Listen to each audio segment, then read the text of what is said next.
I've been thinking for a while about getting one of those curvy, like organic shaped mirrors that are so popular to go in my hallway. And this is where my mirror would go if I had one. But then I go and I look at the price. We're talking anywhere from $500 to almost $2,000, which I'm not gonna pay, so I'm gonna have to DIY one.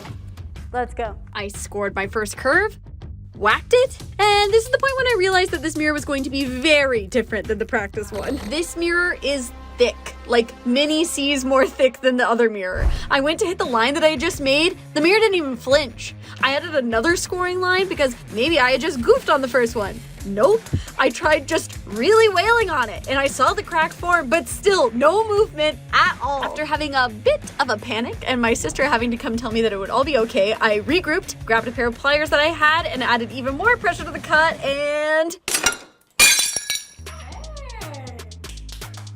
After that first break, I really figured out the new system. I had to put way more pressure when I was scoring and keep going in a continuous line that curved back out to the edge. No starting and stopping. Then just confidently hit the line underneath and there you have it. Truly shocked. Something about it just doesn't feel like it could possibly work, and then it does. Just as I was really getting in the groove, I tried to add an extra scoring line to a piece that was stuck, and when I applied pressure... Oh. How bad? Not terrible. Okay. I can come back. Luckily the split was right at the edge, so I just made the curve a bit deeper, and other than losing a few years off of my life and stress, it was totally fine. Then, just a few more pieces left, and it was done! I did it! Oh, there's glass everywhere. I can't sit here.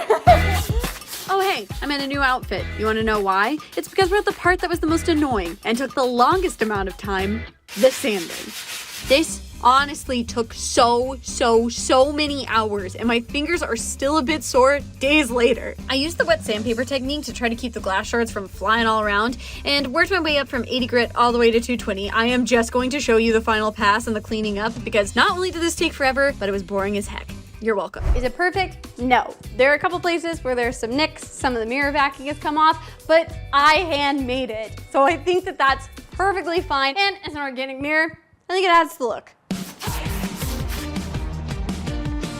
So this tape is what stained glass artists use after they cut all their edges. They apply this before they do their soldering. I'm gonna try to put this all around the edge of the mirror and we'll see if it sticks. I'm hoping it will. This is when the project really came together. The tape was crazy easy to use and really pretty. It was nice to have something relaxing after the nightmare that had just happened. I did manage to do this, however. How? How did I break a nail? How did I break a nail? But the end was in sight. I just had to apply the tape around the rest of the mirror and it was finished. So I'm about to do the big reveal, but before we do that, let's talk logistics. So time-wise, how long did this project take? Day 1, had to find the mirror. Day 2, had to cut the mirror. Day 3, had to sand the mirror. Yeah, 3 days. And I'm honestly pretty proud of that. It could have taken a lot longer or just never even happened at all, so not bad. How much did I spend? Can you get a calculator? Okay, great. So mirror, free, don't add anything. The glass cutter, I believe it's right around $12.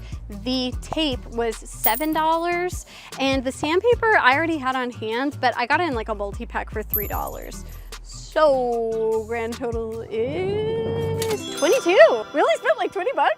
Okay, that's actually really good. For a craft this size, that's really impressive. It's also not 2,000. You guys wanna see it? Let me get the door.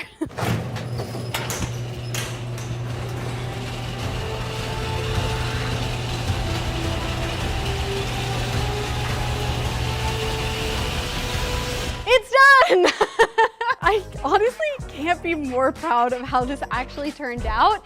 I was very concerned about it whenever I was first seeing like all the edges and stuff. I was like, oh, maybe this isn't gonna look so good. But I actually think once I added all the tape makes it look like this like hammered metal edge around the whole thing, like a finish on the edge. It looks so nice. When I saw people making these on TikTok, I said, I can do that. Cross this over, okay? And then you're gonna push this through and make a little slip knot.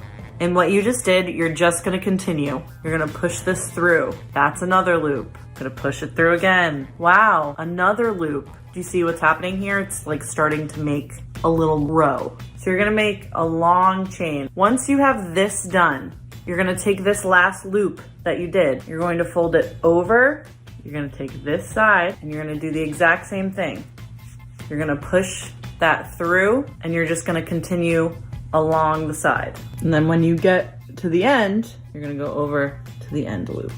This is what creates that little like hole on the inside of your bag. Sizing of the bag is totally up to you and it's customizable. You literally just have to decide. Okay, so you've got the bag. When you get to the end, when you wanna make the strap, I go around this corner, split up like you normally would, and then I take it back here just to like anchor it, and then you start making a chain like you did on the bottom. Depending on how long you want the strap or the handle of your bag, you just keep going. So when you get to the end, you take the end of your handle, you go to the other side of the bag, and you just do the same exact thing.